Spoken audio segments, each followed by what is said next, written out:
Bien, jóvenes estudiantes, muy buenos días tengan todos ustedes, estudiantes de tercer año de educación secundaria de la institución educativa Pedro Nolasco. Les habla el profesor Luis Urbina a cargo de la línea de historia. Bueno, jóvenes, el día de hoy tenemos un tema bastante importante, ¿no? El mismo que ha tenido pues muchas contradicciones en cuanto al manejo político y directriz de nuestra institución, ¿no? Ello es el caudillaje militar, ¿no? Y dentro del caudillaje militar también se le conoce como el primer militarismo, ¿no? Y que fue un periodo de conflicto interno, ¿no? Donde los caudillos, ¿no?, militares que disputaron el control durante gran parte del siglo XIX. Y estos militares eran los que habían combatido en la guerra por la independencia. Entonces, tenían ascendencia sobre las tropas de su mando y un gran prestigio militar. Y al haber participado en la guerra y tener un gran prestigio militar, ¿no?, este le permitía tener el poder suficiente, ¿no?, para llegar a la presidencia del país a través de un golpe de Estado, ¿no?, o un levantamiento, ¿no?, una insurrección militar. Y para lograr sus objetivos, el caudillo pues debía mantener buenas relaciones con las familias aristocráticas que apoyaban a esta persona y con los hacendados locales que le prestaban tropas y también le daban dinero para abastecer, ¿no?, a sus fuentes militares. Este proceso le hizo mucho daño al país. Y le hizo mucho daño al país porque no había una paz política, social, económica. La raíz de la revuelta de un caudillo, ¿no?, solía iniciarse con una declaración pública en que él afirmaba, ¿no?, que un gobernante de turno había quebrantado la ley y que él, ¿no?, a través de la insurrección, le devolvería la legalidad al país. Luego se enfrentaban ambos bandos, ¿no?, en forma militar. Y si el triunfador era el caudillo, se autonombraba como protector de la patria y convocaba elecciones, las cuales pues no se podía predecir que él la ganaba fácilmente. Y por último, él mandaba elaborar una constitución acorde con sus intereses, ¿no? Por ello, entre 1827 y 1845 se promulgaron 4 constituciones: la de 1828, la de 1834, la de 1836 y la de 1839. ¿No? Y más de una docena de caudillos ocuparon la presidencia, ¿no? Establecido probablemente el Estado peruano bajo el molde republicano, los primeros años de la vida independiente se desarrollaron por luchas caudillistas organizadas por los militares para alcanzar la presidencia de la naciente República Peruana. Bien, visto esto, entonces vemos qué pasó con el primer presidente del país, ¿no? Acá tenemos a el gobierno de don José de la Mara, ¿no? ¿Y quién fue don José de la Mara? Don José de la Mara fue pues nuestro primer presidente, ¿no?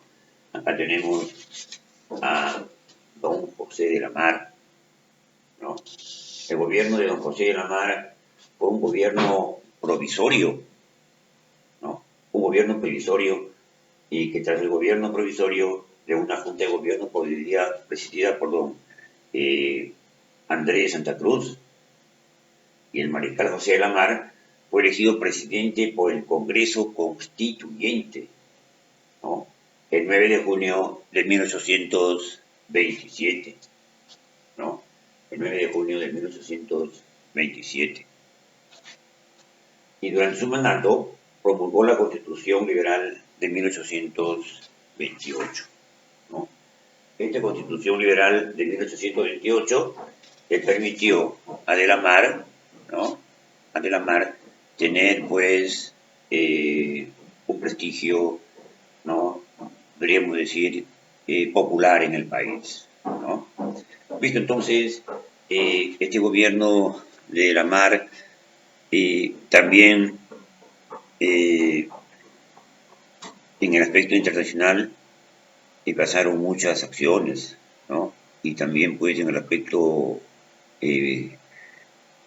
físico, ¿no? Hubo el terremoto de 1828 y también en el aspecto internacional un ejército al mando del general Agustín Gamarra invadió Bolivia y puso fin a la influencia bolivariana y expulsando al presidente de ese país, el mariscal Antonio José de Sucre, en 1828. Asimismo, el Perú también libró una guerra con la Gran Colombia, ¿no? Conflicto que fue desatado por ocupar los territorios peruanos de Tumbes, Jaén y Maynas, ¿no? También en la guerra el Perú triunfó y ocupó Guayaquil, pero en el segundo no le fue bien, sufriendo una derrota en la batalla de Portete de Tarqui, el 27 de febrero de 1829, y que si bien no fue una derrota decisiva, motivó que se abrieran las negociaciones de paz, pues ambas naciones no tenían interés en proseguir las hostilidades, y así se firmó el llamado Convenio de Girón, ¿no? Y cuando la Mar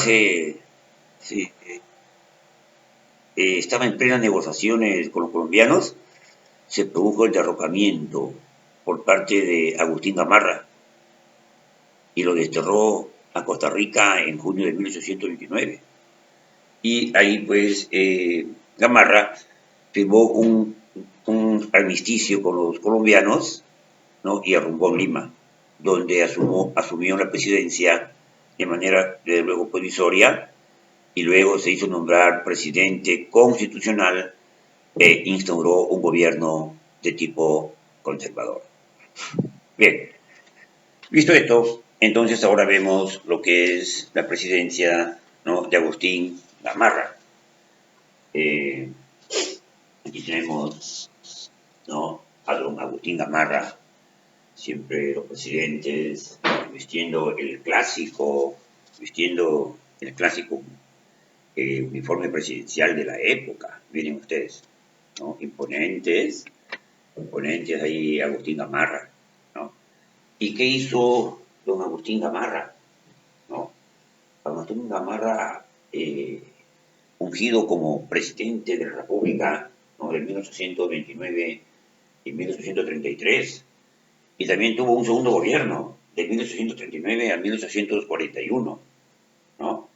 En el primer gobierno de don Agustín Gamarra, ¿no?, de 1829 a 1833, estuvo marcado por numerosas rebeliones internas dentro del país, ¿no? Y en el plano internacional puso fin a la guerra con la Gran Colombia, firmando el Tratado de Paz, Amistad y Límites, ¿no?, en el que se mantuvo el estatus que al principio, ¿no?, dio inicio a estas hostilidades, ¿no? Y en 1831 también Gamarra quiso, ¿cómo podríamos decir?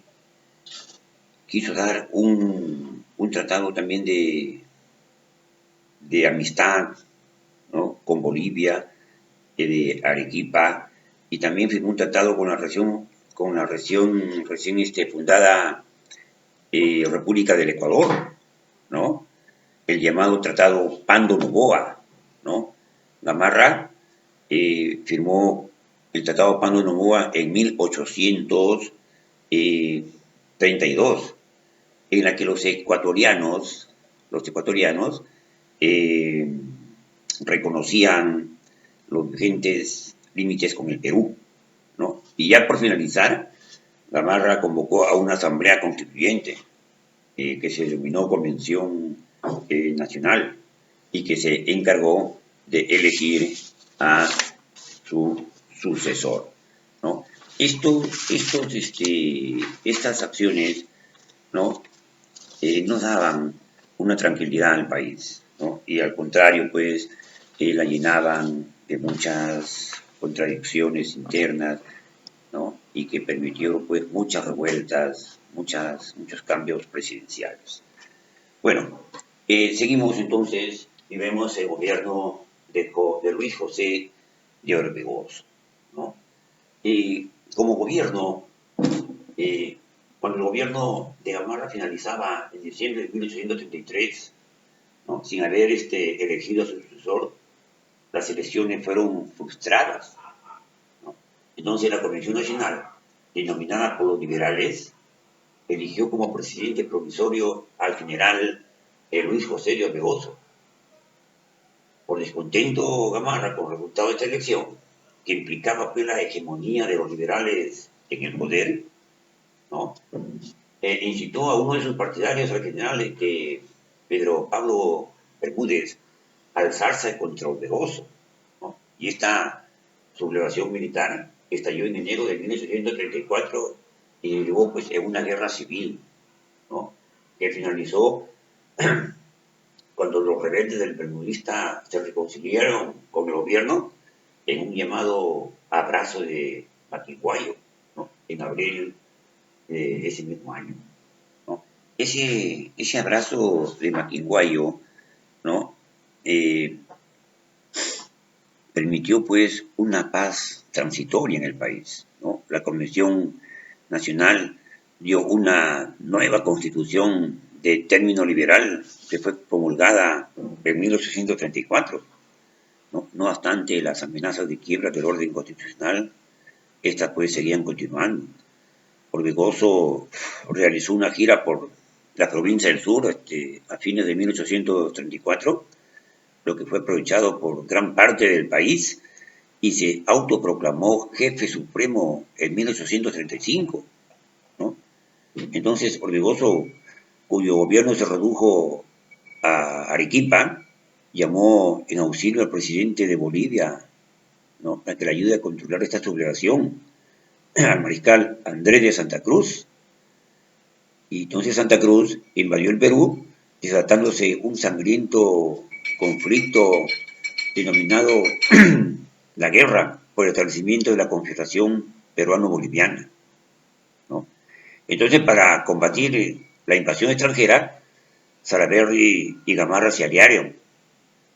Entonces, la guerra tuvo dos fases. La guerra entre Gamarra y la Confederación Perú-Boliviana, ¿no? Y donde Santa Cruz derrotó a Gamarra en la batalla de Yanacocha el 13 de agosto de 1835 y a Salaverry en la batalla de Socabaya el 7 de febrero de 1836. Tras esta guerra, ¿no? Se estableció la Confederación Perú-Boliviana, que reunía a Bolivia con los dos estados en que quedó dividido el país: el estado norperuano y el estado subperuano. Y para discutir y aprobar las bases de la estructura administrativa de la nueva entidad geopolítica, se reunió el Congreso de Tacna, el cual apoyó la ley fundamental de la Confederación Peruano-Boliviana, más conocido como el Pacto de Tacna, en 1837. Bien, jóvenes, vamos a hacer una pausa y venimos con la segunda parte final del tema de hoy.